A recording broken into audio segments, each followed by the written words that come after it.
The blind date was empty, until a little girl walked in and said, "My mommy's sorry she's late." It was one of those late afternoons where the city lights began to wake, shimmering through the tall glass windows of Bellerose, an upscale restaurant nestled in the heart of downtown. The tables were filled with murmurs of laughter, clinks of silverware, and the low hum of jazz floating from hidden speakers. At a corner table, elegantly set for two, sat Graham Hale. He was the kind of man who wore time like a uniform.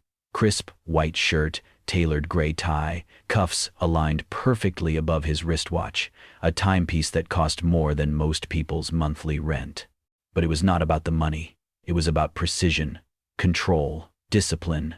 He sat still, eyes flickering once again to the screen of his phone. No new messages. He pressed his lips into a thin line, then turned his wrist and glanced at the dial of his watch. 17 minutes past the hour. His jaw flexed. He hated lateness. Not because of inconvenience, but because it reminded him of something else, a feeling of being overlooked, forgotten. A child waiting on a doorstep that never opened.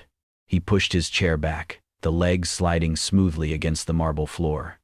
The maitre d' saw him begin to rise and approached, but Graham lifted a hand lightly, "Not now." Then it happened. A small figure darted between the legs of a waiter and a passing couple, a blur of blonde curls, pink shoes, and determined little steps. She ran straight toward him, uninvited, uninhibited.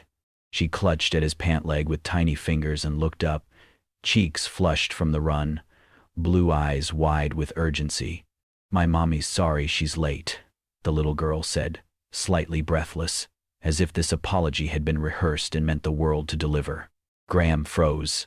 For the first time in a very long while, he did not know what to say. The restaurant blurred for a moment. All the precision in his world, the ticking watch, the measured tone of jazz, the rhythm of his structured life, paused. He looked down at her. She was maybe 3. A wisp of a child, wearing a denim jumper over a yellow t-shirt, one sock slightly slouched, the other perfectly in place.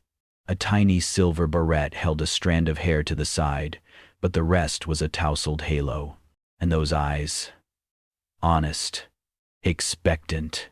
His lips parted. What?" she said to say that. The girl repeated, firmer now, as if she feared he had not heard her clearly. "Mommy said she's really, really sorry." She tugged again at his pant leg and gestured to the empty chair across from him. "That's for her, right?" Graham slowly lowered himself back into the seat, not taking his eyes off her. Something inside him, something old and quietly wounded, stirred. He had been the boy once, sitting on a cold step with a backpack waiting, telling himself stories about why someone was late, why they forgot. He had built an empire to never feel that way again. And now, this small girl, this child with chubby hands and serious eyes, had taken him right back to that doorstep. Except she had come to deliver the message he never got. A voice called out from behind, "Maisie, Maisie, honey." A woman hurried into view, breath-catching, heels clicking unevenly. "I told you to wait by the door?" Graham looked up. There she was, blonde hair escaping a low bun, face flushed with embarrassment. She wore a simple navy dress and carried a tote bag that looked far too heavy for one shoulder. Her eyes met his, and for a moment she hesitated. "I'm so sorry," she said, her voice warm but rushed, wrapping her arms protectively around the child. She insisted on finding you." The little girl beamed. "I did it, Mommy. I told him." The woman laughed softly, then looked at Graham again. Lila Monroe," she said, extending a hand. He shook it instinctively. Her grip was firm, honest, no pretenses, no gloss. Graham Hale. A flicker of something crossed her face. She had heard the name, most people had, but she did not mention it. Instead, she turned to her daughter.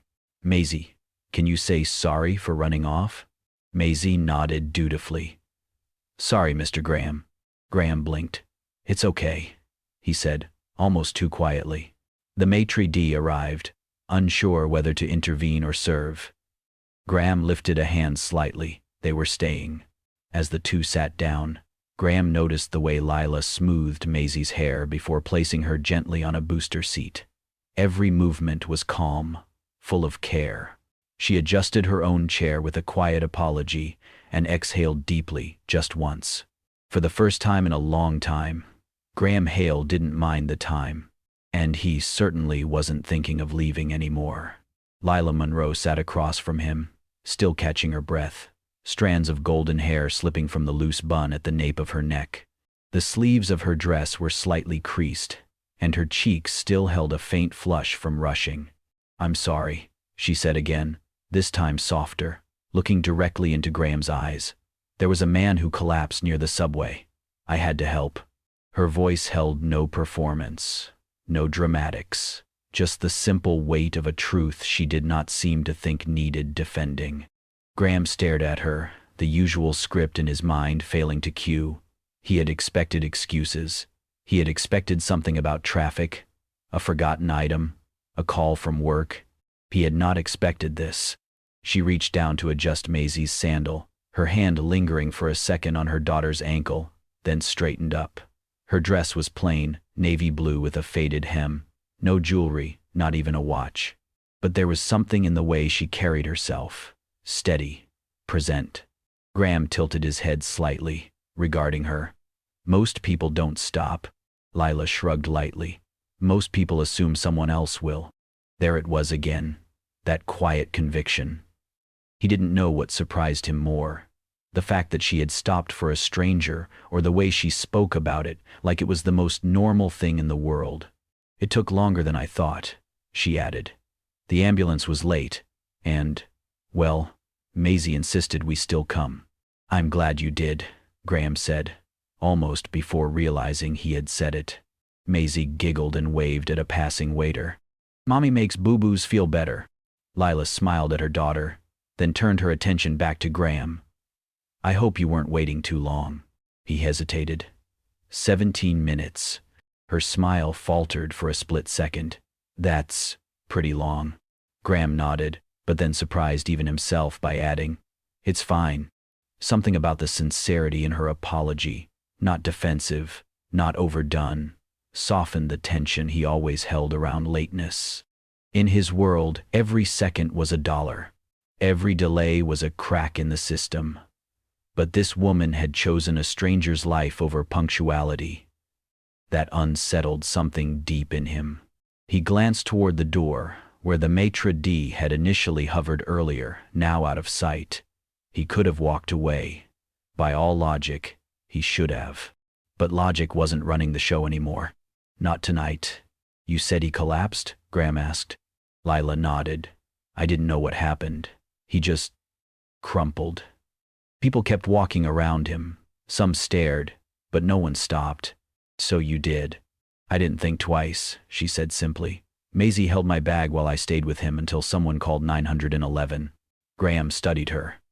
The warmth in her eyes contrasted so sharply with the cool efficiency he was used to. The people in his world moved quickly, talked fast, shook hands with masks on. But here was someone who didn't even own a mask to wear. Maisie reached across the table and grabbed a sugar packet, fiddling with it before Lila gently took it from her. "Sorry," she said. "We're usually more organized." Graham offered a rare smile. "It's okay."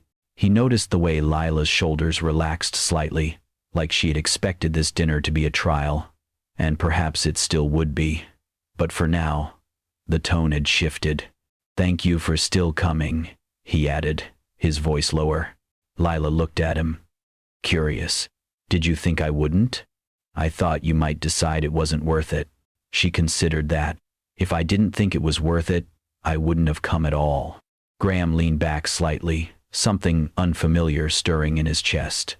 Admiration, maybe. Or something quieter, deeper, something he hadn't let in for a long time. "I had to help." That sentence repeated itself in his mind. People were late for selfish reasons. People missed things because they forgot, because they didn't care. But she had been late because she chose someone else over herself. He did not want to leave anymore. Not even close. The waiter returned with a high chair, And Maisie climbed into it with the confidence of someone who had dined in the world's finest establishments, or at least believed she had. She swung her little legs happily and grabbed the corner of the menu, even though she couldn't read a word of it. Graham watched her with quiet amusement, then turned to Lila. "Is grilled cheese okay?" Before she could answer, Maisie piped up, "I love grilled everything." Lila laughed, a soft, melodic sound that made Graham's shoulders lower an inch. "She's not exaggerating," she said. "If it has cheese and grill marks, we're in." Graham gave a small nod to the waiter. "3 orders then, 1 grilled cheese, 1 seared salmon, and a pasta with no herbs or green things," he said, glancing at Maisie, who grinned in approval. "You've done this before," Lila said, her brows raised. He smirked. "Not exactly, but I learned fast." The conversation began with slow, polite exchanges. Where they lived, what they did, the kind of small talk that usually felt forced. But something about this evening made it different. Maybe it was the way Maisie occasionally chimed in with wide-eyed comments about things like clouds shaped like elephants. Or maybe it was the way Lila leaned forward when she listened, genuinely interested in what Graham had to say. For the first time in years, he wasn't running through a checklist of red flags or compatibility metrics in his mind. He was just present. Then, mid-sentence, it happened. Maisie reached for her juice with a little too much enthusiasm, and the glass tipped sideways, spilling cold water straight into Lila's lap. Lila gasped softly and instinctively pushed back her chair. "Oh, I'm so sorry," she started, fumbling for a napkin. But Graham was already moving. With one smooth motion, he reached into the inside pocket of his jacket and pulled out a perfectly folded cloth handkerchief. He leaned over, carefully dabbing at the fabric of her dress, just above the knee. Not invasive, not hurried, just gentle, efficient, precise. Lila stilled. For a beat, neither of them moved. His hand paused mid-motion. She looked at him, really looked at him, and something shifted. The air around them grew softer, quieter, as if the restaurant, with all its soft music and flickering candles, had faded into the background. Their eyes met. "You're not what I expected," she said quietly, a bit breathless. Graham looked at her, then slowly withdrew his hand, folding the cloth back with care. "Neither are you." She smiled, but it held something deeper, a mix of gratitude, surprise, and maybe even vulnerability. "Most men don't carry handkerchiefs anymore," she added. "I'm not most men."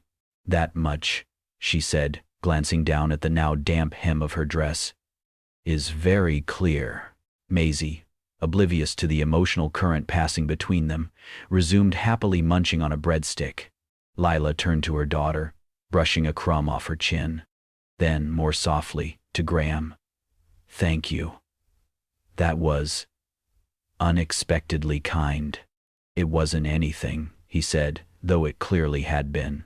It had been a moment where something unspoken passed between two people from very different worlds, a connection made not from grand gestures or perfectly timed lines, but from an ordinary act of thoughtfulness. For the rest of the meal, the conversation flowed more easily. Lila spoke about the bookstore she worked at during the day, the smell of old paper, how Maisie would curl up in the reading corner while she stacked shelves. Graham shared little anecdotes from the tech world, stories usually reserved for boardrooms or silent dinners with investors, but somehow he found himself wanting her to know. Maisie occasionally interrupted with observations about dogs she had seen or stories from preschool. Each time she spoke, Graham leaned in, genuinely listening. The cold steel atmosphere of Belarus, all glass, silver, and whispered etiquette, slowly transformed around them. It no longer felt like a first date, arranged by chance. It felt like the beginning of something warm. The evening breeze had picked up by the time they stepped out of the restaurant. The city lights glowed softly above, reflected in passing car windows and the wet sheen of the pavement. Graham reached into his coat pocket, adjusting his keys. "I'll drive you home," he offered, nodding toward the sleek black car parked just across the street. "It's late, And the city's not exactly charming at night. Lila gave a gentle laugh, shifting Maisie to her other hip. Thank you, but we take the bus. Graham blinked. The bus? Maisie loves it, she said with a smile, brushing a curl from her daughter's forehead. She waves at every person she sees through the window. It's her evening tradition. Maisie perked up, clearly energized despite the hour. And Mommy lets me sit by the window if no one else needs it. Graham hesitated. He was used to offering things, rides, upgrades, solutions. And he was even more used to people accepting them quickly, sometimes before he finished the sentence. But not Lila. Her voice held no pride, no challenge, just a quiet assurance that their way of getting home was enough. They began walking together toward the nearby bus stop, Graham falling into step beside them. The sidewalk was cracked in places, and Maisie pointed out a flower growing through a gap. Lila knelt beside her to admire it like it was a painting in a gallery. Do you live far? Graham asked after a pause. Not really.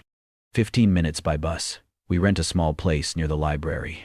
Graham looked over. Do you work there? At the library? No, she said. I work part-time at the bookstore across the street from it. It's quiet, and they let me bring Maisie sometimes. I also wait tables a few nights a week. He glanced at her, but she didn't flinch. She wasn't embarrassed. She wasn't explaining herself. She was just sharing. The weight of that struck him more than he expected. You're busy, he said. I try to be, she replied. Bills don't pay themselves, and Maisie thinks food magically appears, so I try to keep the illusion alive. Graham chuckled. He wasn't sure if it was her honesty or the way she said it with such ease, but something about her made the world feel less transactional. He hesitated. Do you ever think about doing something else? Sure, she replied. Don't we all? But right now, this is where I am. And honestly, it's not bad. I get to read to my daughter, work with books, and meet strangers who sometimes become friends. There was no trace of bitterness in her voice. No hint of, if only, just presence. You're not bothered? He asked. By how hard it is? Lila looked at him then, really looked. Life's hard for everyone, in different ways, Graham. I just try to make sure it doesn't make me hard in return. They stopped at the bus stop. A breeze stirred the hem of her dress. She adjusted Maisie's jacket and added quietly, Kindness is what I want Maisie to remember, not how fancy our dinner was. The words hit him like a quiet wave, soft but unstoppable. He had grown up thinking success was armor. The more of it you wore, the less the world could hurt you. But in front of him stood a woman with no armor at all. No wealth, no connections, no backup plan, just love and quiet resolve. And suddenly, all his polished routines and bulletproof strategies felt small. He looked at her, then at Maisie, now humming to herself while swinging her feet. And for the first time in years, Graham Hale, tech magnate, control freak, perfectionist, didn't feel superior. He felt humbled. There were no more reservations, no formal dinners or name cards on crisp white linens. From that night on, their meetings were simple, unplanned, but somehow they mattered more. They met on park benches, surrounded by duck ponds and ice cream trucks. Sometimes it was a corner table in the cozy cafe 2 blocks from Lila's apartment, where Maisie would color on napkins while Lila and Graham sipped lukewarm coffee.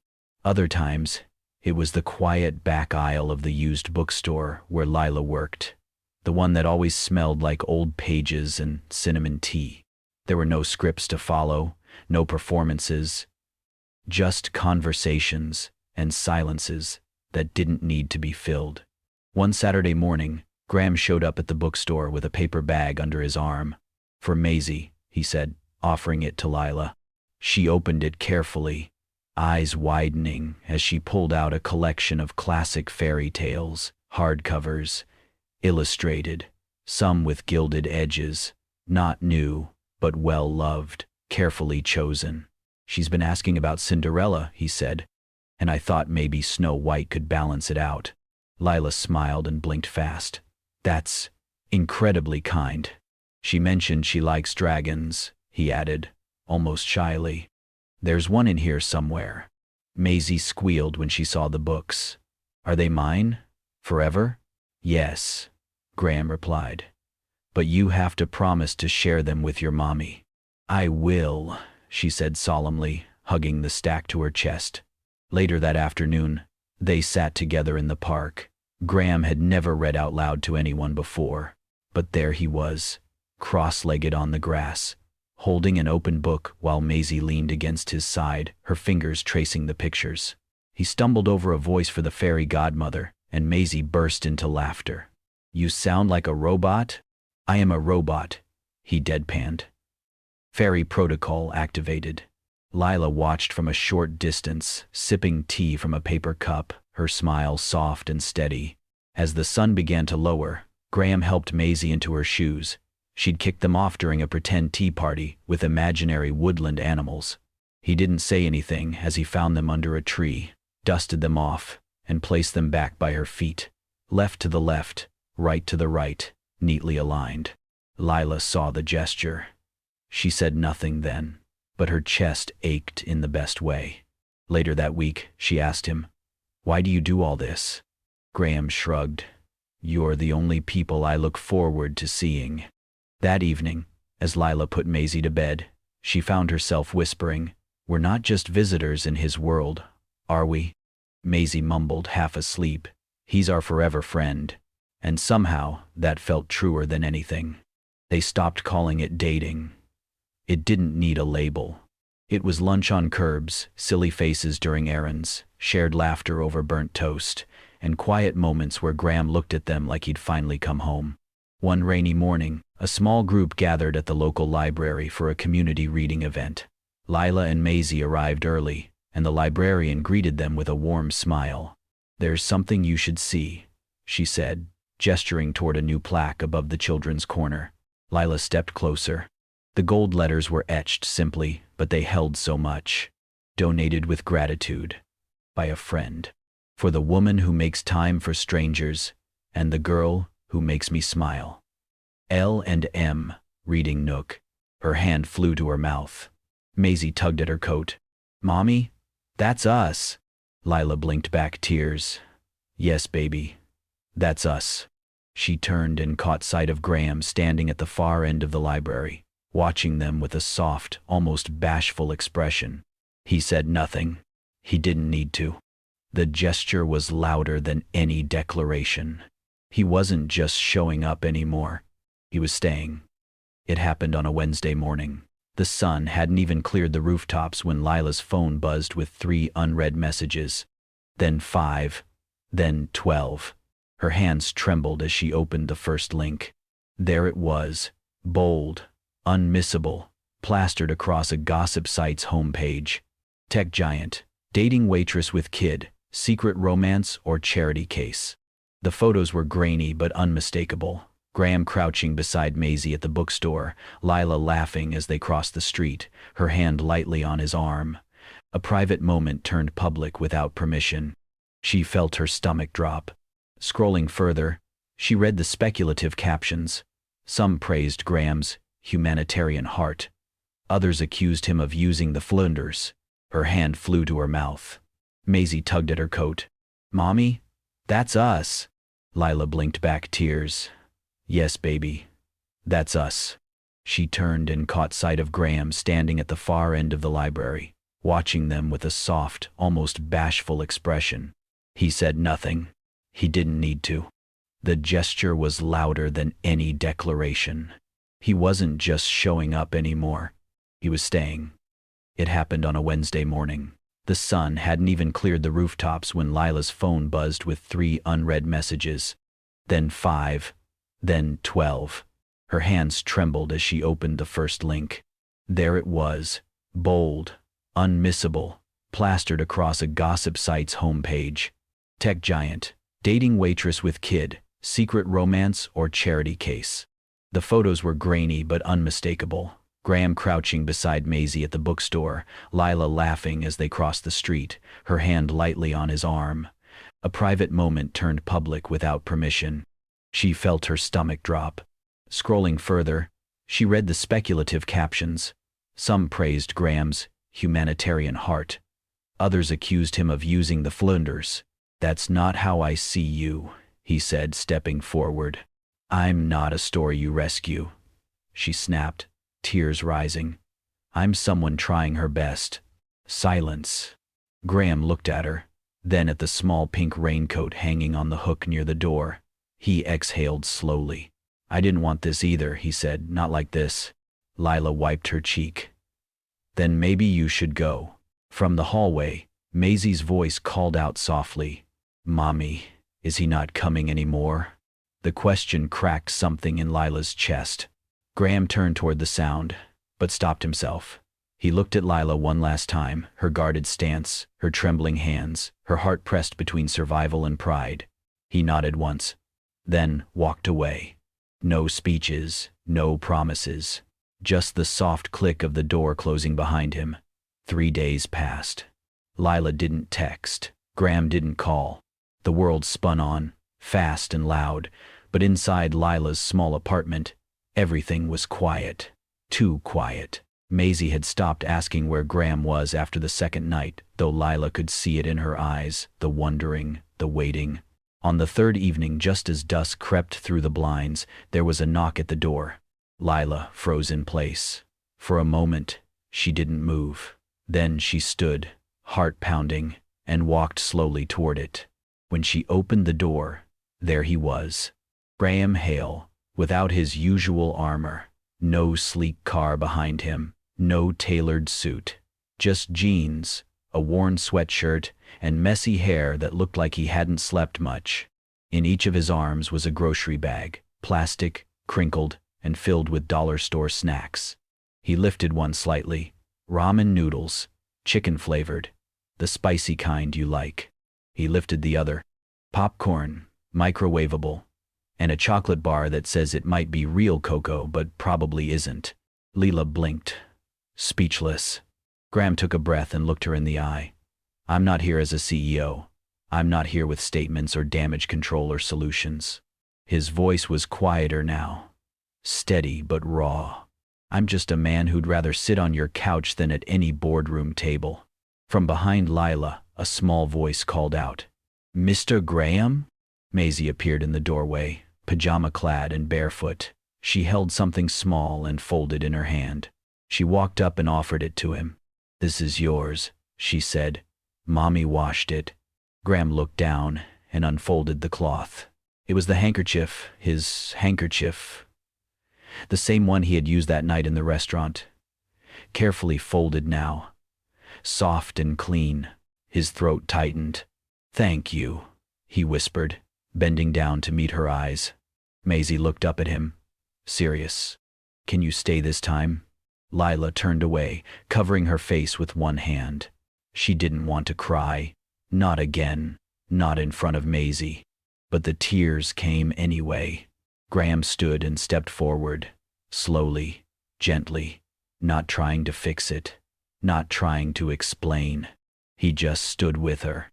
"I don't care what the headlines say," he said, voice thick with emotion. "I care about what you think when I knock on this door. I care about her smile when I show up. I care that you feel seen, not saved, just seen." Lila lowered her hand, her eyes red. "You really bought ramen?" He nodded. "Chocolate too." She laughed, a wet, broken laugh, and nodded toward the kitchen. "Then, I guess you're staying for dinner." Graham exhaled in relief. Maisie tugged on his sleeve. "We can watch cartoons after we eat, but only if you like dragons." Graham grinned. "I love dragons." Lila stood in the doorway a moment longer, watching the two of them walk to the kitchen, their voices already merging with the hum of the microwave. And just like that, the silence in her apartment began to fade. He had come back, not as someone perfect, not as someone powerful, but as someone who stayed. It was a Sunday morning, touched with gold. The air was crisp, the kind that hinted at fall just around the edges.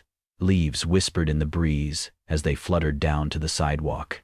The city was quiet, resting between weekday rushes and afternoon errands. And there they were, the three of them, walking side by side down a tree-lined path toward the park. Graham held a small paper bag in one hand, filled with cinnamon rolls from a corner bakery. Lila carried a travel mug of tea, her free hand tucked loosely into her jacket pocket. Maisie skipped ahead, chalk clutched tightly in her fingers, her curls bouncing with every step. There was no need for conversation. The silence was the good kind, the kind that only settles in when people feel safe. At the entrance to the park, Maisie paused and dropped to the ground beside the concrete walkway. She knelt on both knees, pulled out her chalk, and began to draw. Lila and Graham watched as colors bloomed beneath her hands: blue, pink, yellow, and green. The shapes were simple but clear. 3 stick figures stood in a row, one tall, one medium, one tiny, with a swirl of blonde chalk for hair. Above them, in crooked, slanted letters, she scrawled, "My family." Graham stared at it. Something in his chest expanded slowly, painfully, beautifully. Lila looked at him, her eyes shining in the morning light. She didn't say anything. She didn't have to. Graham stepped closer to her. He took the mug from her hands and set it gently on the nearby bench. Then he turned, took a breath, and dropped to one knee on the sun-warmed pavement beside the drawing. There was no ring box, no big speech. Just his eyes meeting hers, steady and clear. "Can I stay?" he said softly. "For every late moment of your life." Lila's breath caught. Maisie looked up, a chalk smear on her cheek. "Does that mean you live with us now?" Graham smiled at her, then turned back to Lila. "Only if your mommy says yes." Lila stepped forward, bent down, and cupped his face in both hands. "You already stayed through the worst," she whispered. "Of course you can stay for the rest." She kissed his forehead, and he closed his eyes, as if sealing the moment into memory. Maisie clapped her chalk-stained hands. "Yay! Can we have pancakes every Saturday now?" Graham laughed. "Deal, but only if you help flip them." "I'm very good at flipping," Maisie declared with utmost confidence. Lila stood and offered Graham her hand. He took it, standing with her, brushing dust from his jeans. Together, they turned back down the path. Lila on one side, Graham on the other, Maisie between them. They walked slowly. 3 shadows stretched across the pavement. 3 hands held tight. 3 hearts, different but whole, stitched together not by blood, but by choice. They didn't talk about what came next, about titles or weddings or what the world might say. They didn't need to, because sometimes the clearest love doesn't arrive with fireworks or fancy declarations. Sometimes it simply shows up, and it stays. Thank you for watching this heartwarming story of unexpected connection, quiet courage, and love that stays. At Kindness and Love Tales, we believe family is not always who you're born to. Sometimes it's who chooses to never leave. If this story touched your heart, please give it a thumbs up, share it with someone you care about, and don't forget to subscribe to Kindness and Love Tales for more inspiring stories like this. Because sometimes the kindest love is the one that simply shows up and stays. Thank you for watching this heartwarming story of unexpected connection, quiet courage, and love that stays. At Kindness and Love Tales, we believe family is not always who you're born to. Sometimes it's who chooses to never leave. If this story touched your heart, please give it a thumbs up, share it with someone you care about, and don't forget to subscribe to Kindness and Love Tales for more inspiring stories like this. Because sometimes the kindest love is the one that simply shows up and stays.